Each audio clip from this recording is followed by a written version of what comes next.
Ndagushuje mu izina rya Yesu Kristo. Praise God. Mana y'amahoro iguhe umugisha mu mwanya w'umugisha w'uyu munsi. Uri kumva ni Reverend Moses. Aho ugeze ni Golgotha Temple Ministry. Ndakwiyegereje ubwiza bw'Imana ubane nawe. Garusengane tudatinze. Mana ya Abrahamu na Isaka na Yakobo, ndagushimiye ko uyu mwanya uteguye kandi ukaba wirarikiye n'ijambo ryawe, kandi ugomba gusohoza icyo ritumye kuko ni indahiro warahiye.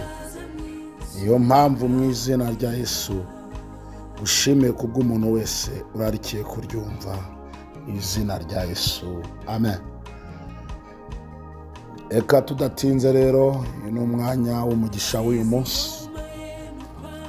Ukande subscribe niba ari bwo bwa mbere ugeze i Golgotha, niba ari bwo bwa mbere twumvishe, kandi subscribe niba dusanganywe, kandi usharinge iyi link kugira ngo n'abandi bagubwe neza.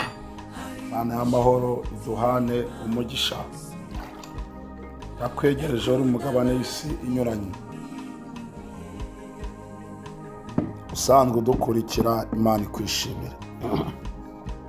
Haleluya, kuko ari byiza kuririmbira Imana yacu ishimwe. Nuko igikundiro kandi gushima kurakwiriye. Uwiteka yongera kubaka Yerusalemu, ateranya abimuwe bo mu Bisiraheli, akiza abafite imitima imenetse, apfuka inguma z'imibabaro yabo. Haleluya. Ni Zaburi 142 umurongo wa mbere, wa kabiri n'uwa gatatu. Iyi Zaburi imanukiye mu matwi yawe. Iyi Zaburi irakugendere mu buzima bwawe. Iyi Zaburi Imana igusuyemo. Imana ivuganiye nawe muri iyi Zaburi. Reka twongere tuvuge ngo haleluya, kuko ari byiza kuririmbira Imana yacu ishimwe. Amen.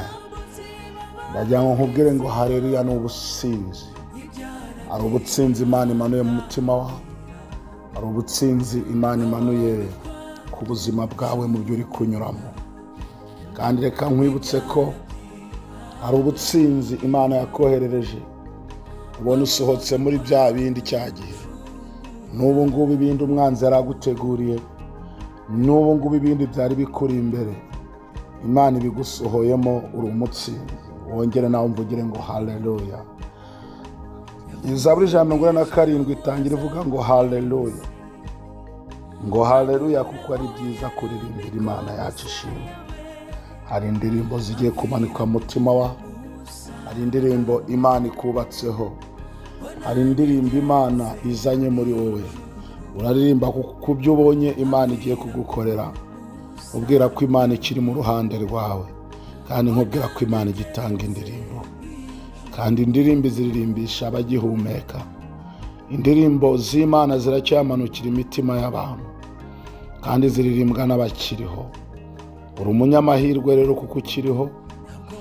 Uri kandida wo kuririmba kuko ugihumeka. Uri kandida wo gutungurwa n'indirimbo z'Uwiteka kuko ukiri muzima. Kuko ari byiza kuririmbira Imana yacu ishimwe. Nawe ugiye kuririmba bigukundire.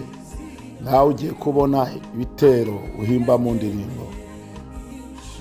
Ibiri katubwira yuko ari indirimbo zishimwe. Zaburi ikavugana nayo ko ari indirimbo zishimwe. Ni ibitero by'indirimbo zishimwe Imana ije gushyira mu mutima wawe. Hahirwa umvira ijambo akaryizera, kuko rigiye guhindura amateka ye, kandi ribaye irye. Nuko igikundiro kandi gushima kurakwiriye. Birakwiriye kukushima. Birakwiriye kushima. Ntabwo uzabyihanganira. Ntabwo uzabiceceka. Ntabwo urareka gushima. Ntabwo uramenya uko byagenze ku byo Uwiteka agiye gukora mu buzima bwawe. Kandi ngo birakunzwe rwose. Ugiye kumva ukunze gushima. Nuko igikundiro ugiye gushima ubikunze. Ugiye gushima ubishaka. Topile sideko. Takideko. Ninile sideko. Ugiye gushima ubikunze. kandi ugiye gushima wumva ko bikwiriye kubw'ineza y'Imana. Hallelujah.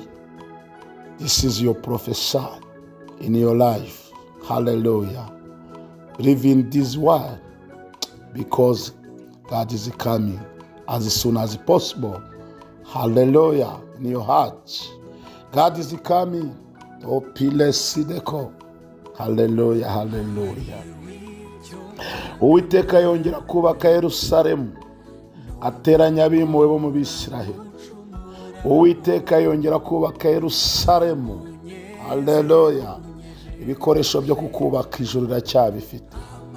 Ibikoresho byubaka umuntu akaba yubakitse ijuru riracyabifite. Ibikoresho byose byubaka umuntu akaririmba. Ibikoresho byubaka umuntu akumva bikwiriye gushima. Ibikoresho byubaka umuntu akumva ko hari iby'igikundiro gushima. Ibyo bikoresho Uwiteka aracyabifite. Imana irakuraritse. Imana iguhaye ijambo, iguteguza kubakwa kandi ikubwira ko ije kukubaka. Reka nkubwire, warasenyutse se? Ntabwo mbizi ni warasenyutse. Imana ni kuvugana nawe ariko ntabwo mbizi. Hallelujah. Ari wubatse wumva udashyitse se? Ntabwo mbizi. Imana nizi ibyawe ariko umva icyo Uwiteka avuganye nawe. Ibikoresho bije kukubaka byamaze gutegurwa kandi Imana igiye kukubaka. Yewe Yerusalemu, Uwiteka yongera kubaka Yerusalemu. Hallelujah.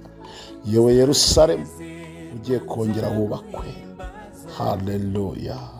Hallelujah. Ngo ateranya abimuwe bo mu Bisiraheli kugira ngo Yerusalemu yongere ibemwe abantu. Abimuwe bose Yerusalemu, Uwiteka yongera kubagarura muri Yerusalemu. Ibintu byawe byanyanyagiye, imigisha yawe yari yaranyanyagiye. Imana yongeye kugarura imigisha. Ibice byawe byose byari byaratatanye, warasenyutse we Yerusalemu. Uwiteka yongeye kubikusanya. Imigisha yawe iragarutse, amahirwe yawe aragarutse, ibyishimo byawe biragarutse Yerusalemu. Uwiteka ari ibintu akusanyirije mu buzima bwawe. Uwiteka ateranyije imigisha. Uwiteka ari ibintu akusanyije, umwanzi yaranyagije mu buzima bwawe. Yewe Yerusalemu, ndaguhanuriye ubw'iki Imana ivuganye nawe. Imana izanye ibice byari iburengerazuba, byari iburasirazuba, byari mu majyepfo n'amajyaruguru. Impande zose umwanzi yarabitatanirijemo. Ibice bituma wishima, ibice bituma uririmba. Umwanzi yarabicagaguyemo kabiri kugira ngo utazongera kuririmba, kugira utazongera kwishima, ariko Uwiteka kuremeye indirimbo muri uwo mutima wawe. Umwanzi yari yagutatanyije, Uwiteka araguteranyije Yerusalemu. Ngo akiza abafite imitima imenetse. Yewe ufite umutima imenetse, yewe wari ufite umutima ujanjaguritse, Uwiteka arawukijije. Topile sideko. Umutima wawe Uwiteka arawuteranyije. Umutima wawe Uwiteka uhaye gukomera. Umutima wawe Uwiteka uhaye kongera gutekereza neza. Umutima wawe Uwiteka uhaye kongera gutuza. We wumvaga umutima umenaguritse. Topile sideko. You prophesy, child of God. You prophesy. Topile sideko. You must to breathe this word in the mighty name of Jesus. You don't share. God is coming in your heart. Ngo akiza abafite imitima imenetse, ngo apfuke inguma z'imibabaro yabo. Hallelujah. Uwiteka hari n'abandi aje gupfuka inguma, kandi namara gupfuka iruguma arahita gusigiraho umuti. Urangiza wongera ukire, ugubwe neza. Kandi soze nkubwira ngo akira gukira. Ngwesheje umugisha w'uyu munsi, nkubwira ngo akira gukira. Uko Uwiteka agukijije, urwo ruguma rwari ngo apfuke inguma z'imibabaro yawe. Ntabwo nzaho umubabaro wari ukujengerereje. Umubabaro aho wari waraguteye igikomere cyari kiri hehe kubw'umubabaro. Urwo ruguma rwari ruri hehe kubw'umubabaro rubabaye. Urwo ruguma rwari ruri ku inosi, rwari ruri ku kaguru se, rwari ruri ku itako se, rwari ruri mu mugongo se, rwari ruri mu maso se, rwari ruri mu matwi se. Ayiwe topile sideko. Uwiteka Imana aje gupfukura urwo ruguma rw'imibabaro yawe, kandi nyuma yo kugupfukira urwo ruguma rurakira, kuko Uwiteka aje no gusigaho umuti. Uwo ni umugisha w'uyu munsi. Imana y'amahoro iguha umugisha. Reka dusengane Imana ya Aburahamu na Isaka na Yakobo. Wibutse gukanda subscribe, ubwo bwa mbere twumvishe, na sharing ubutumwa kugira ngo bigere kuri nyirabwo wundi. Imana y'amahoro iduhana umugisha. Imana ya Aburahamu na Isaka na Yakobo, ndagushimira bw'ubwoko bwohejeje umugisha w'uyu munsi. Ndagushimira bw'ijambo ryawe, kubw'uri Imana y'imbaraga, kuko Imana y'ubutware. Hari abo rigiye guhindura, ararike mwamubagirire neza mu izina rya Yesu, amen. Umugisha w'umunsi ukubeho. Wari kumwe na Reverend Moses. Shalom, shalom.